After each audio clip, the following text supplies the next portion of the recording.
about Ukraine and Russia. Sure. So on Friday and again today, I think Jake Sullivan spoke to his counterpart. You said that you're ready to engage in diplomacy.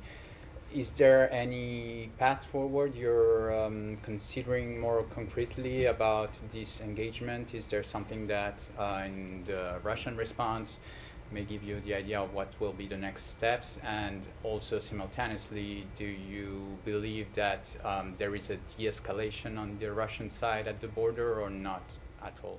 Well, you heard from one of our administration colleagues on Friday who went into some detail about this, but Russia, as we have said, and as everyone knows, has put on the table its concerns with, its stated concerns with American and with NATO activities.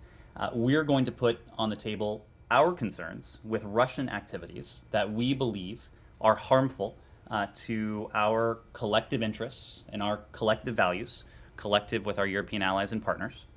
The White House today noted in the readout of National Security Advisor Sullivan's call with his counterpart, Mr. Ushakov, that we are prepared to engage diplomatically through multiple channels, and that includes through the NATO-Russia Council, through the OSCE, and also, if appropriate, bilaterally.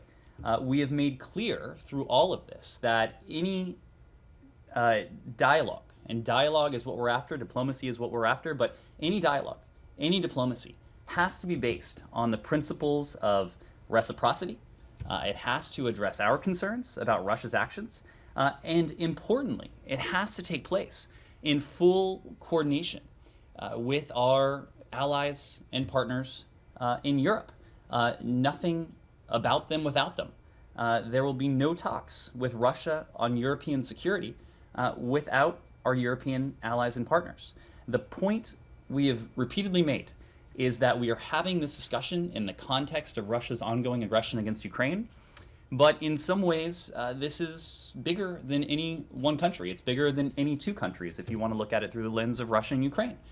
This is about one of the foundational principles of the international order, and that is that no country, however large, however powerful, however much military might, whether a country has nuclear weapons or not, no country has the right to dictate borders, to bully smaller countries, to intimidate, to coerce, to pursue their own interests. That is not something that the United States, that is not something that our partners or allies will stand for, whether that is in the context of Europe, whether it's in the context of the Indo-Pacific, whether it's in the context of anywhere in between. That has to be one of the foundational principles of the international order, the order that has, in some ways, propelled security and prosperity and promise for the past 70 years.